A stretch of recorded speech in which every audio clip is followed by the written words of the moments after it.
All right, hello y'all. Welcome back to the State of the Game podcast. I'm GT.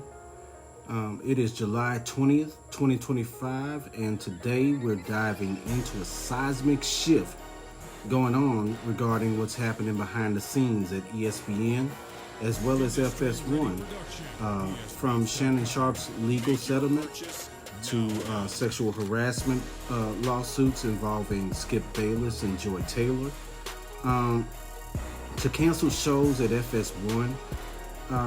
This episode will make an attempt to cover it all, okay?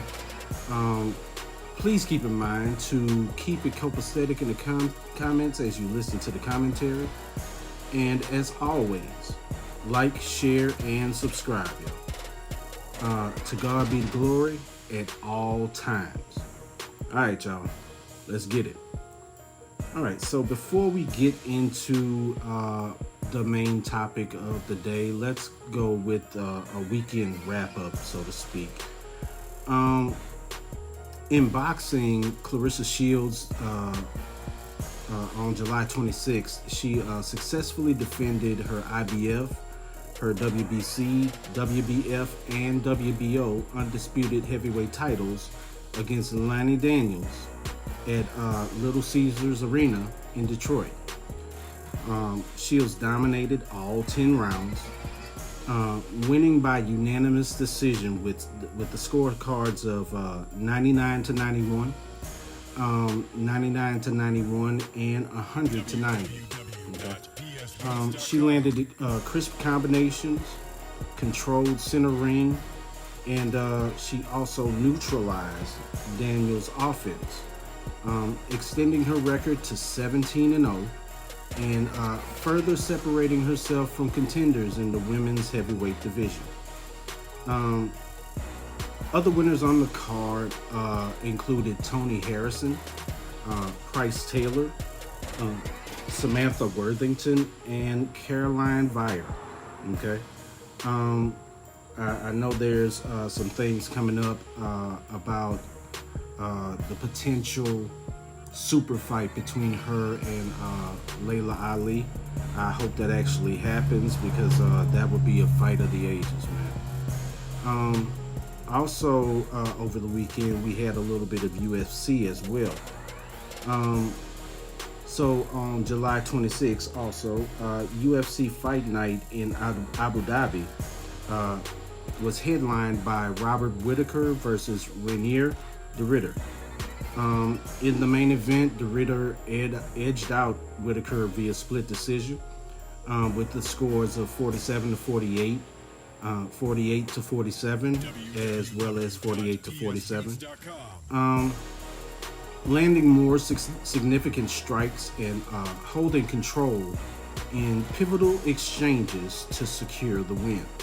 Okay, the event featured brutal bouts. Mohamed Yahya, Amanda Ribas, and Shara Magomedov were all transported to the hospital post-fight due to injuries sustained inside the octagon, underscoring the physical intensity of the night.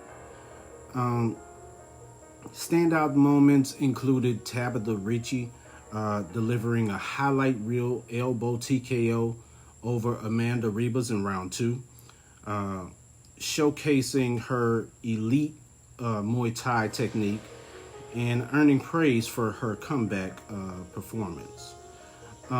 Also going on this weekend, we had a little bit of WNBA. So we had some WNBA regular season games. On July 25th, the Minnesota Lynx dominated the Las Vegas Aces, winning 109-78 at the Target Center.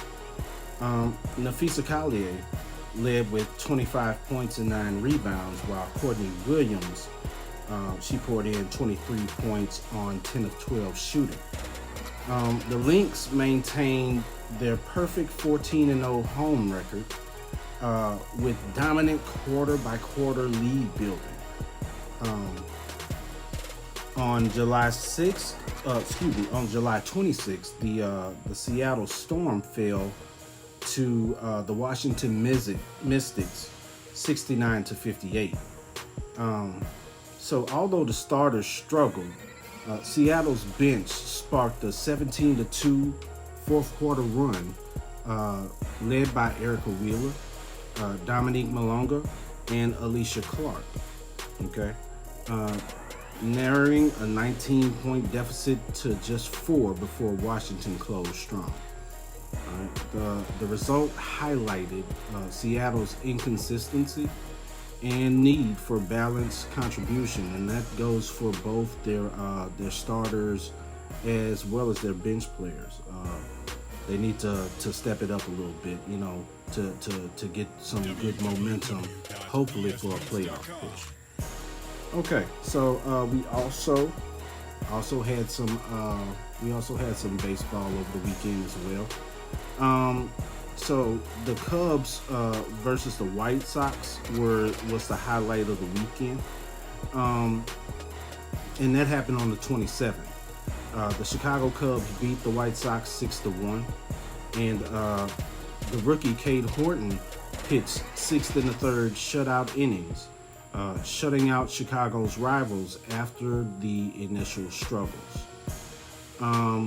Matt Shaw added a 3-run homer, his 4th in 7 games, while Ian Happ also homered. Okay, the win tied the Cubs with the Brewers atop the NL Central amid the Marlins' upset over the Milwaukee Brewers. Okay, so baseball is starting to heat up. We're coming close to that time of year where baseball really starts to hit a fever pitch as they all pursue the hunt for October, I guess you would say. And finally, I just got this coming into the news today, picked up on this. Let's give a shout out and as well as a speedy recovery to Deion Sanders. He has successful surgery, removing the cancer out of his body, and is reported to be cured. So let's speak that upon him in Jesus' name, that he has been fully healed. Okay. Now, with that being said, let's go ahead and get started with the main topic of this episode. We've all seen what's been going on the past few months with both ESPN as well as FS1, all the allegations, all the lawsuits, all this stuff. But we're gonna try to tackle that today and let you form your own opinions on each matter, I guess you would say. We're gonna start off with Shannon Sharp and ESPN. Okay. At ESPN, Shannon Sharp found himself in the center of a $50 million lawsuit, civil lawsuit, by the way, filed in April by a woman identified as Jane Doe. Okay, she accused Sharp of sexual assault, as well as non-consensual filming and emotional abuse during a 2-year relationship. Okay. To his defense, Sharp has strongly denied the allegations, calling them a shakedown. Okay. His legal team claimed some evidence was heavily edited. All right. In April, he temporarily stepped away from ESPN's First Take to focus on his defense as well as his family. Yeah, you tend to have to step away to take care of those egregious issues. That's to be considered. That's to be expected. But we'll see how it goes from here. All right. On July 18th, the case concluded with a mutual settlement and dismissal, with prejudice which means when it's a dismissal with prejudice, it means it can't be revisited under any circumstance. So it effectively ended the lawsuit. And both sides acknowledged the tumultuous but consensual relationship, though neither disclosed terms. Okay. Despite ESPN host Stephen A. Smith and Molly Qerim returning recently, Sharp has not returned to First Take as of yet, and his future at ESPN remains unclear. Okay. Now, given Disney's brand standards, industry watchers like Dan Lebitard believes Sharp's ESPN career likely won't recover. Okay. Meanwhile, he still has he's still hosting his podcast, Club Shay Shay, as well as Nightcap, but professional implications are significant. Okay. When it comes to those major companies like Disney, brand identity is important. Brand integrity is important. And, just any little bitty thing, they tend to, try to cut their ties, so to speak. But we'll see how it goes. He's, like I said, he still has those podcasts going, so he's still, doing his thing. But we'll see how it goes as far as the major networks. So let's look at what's going on with FS1. Skip Bayless and Joy Taylor. Okay. We'll shift to them where legal turmoil has rocked the network. Okay. And you'll see what I'm saying in just a second. Okay, so in January, hairstylist Nushin Faraji filed a lawsuit accusing FS1 of maintaining a toxic, misogynistic, as well as a racist workplace. Okay, the complaint names Skip Bayless, Joy Taylor, and executive Charlie Dixon. All right. Bayless is accused of offering $1.5 million for, let's just say, relations. Okay. Dixon allegedly groped her at a party, and Joy Taylor is alleged to have dismissed her complaint and even gained advancement through an affair with Dixon. So it's pretty messy over there, and that's to put it lightly. All right. Skip Bayless, who hosted Undisputed until August of 2024 after Shannon Sharp departed, has denied the allegations. Okay. Joy Taylor also denied the claims, labeling them publicity-driven and meritless. Okay. So, in early July, Fox Sports canceled 3 shows, including Speak, Breakfast Ball, and The Facility, and laid off Joy Taylor, presumably tied to both the lawsuit fallout as well as poor ratings. FS1 is now retooling its lineup entirely. Okay. Yeah. It just we're talking about 3 shows, and of course there's other allegations present with going along with the case. It gets deeper than that, but we won't speak on speculation. I only want to give you what's actual and factual. Okay. Public reaction has been swift, including controversies over sexualized coverage of Taylor versus stronger scrutiny of male executives. The narrative has triggered wider debate about culture in sports media, representation, and accountability. Okay, so let's look at the broader implications as well as the context. Okay, so this isn't just about individual personalities. it reflects systemic issues in sports media. Okay, power imbalance and workplace culture at major networks remain under scrutiny. Okay, especially when you're talking about the male versus female dynamic. And women, especially black female hosts like Joy Taylor, face unique pressures as well as media scrutiny compared to their male counterparts, just like I said. ESPN and FS1's responses reveal internal culture, legal strategy, and brand risk tolerance. They're basically cutting the fat people.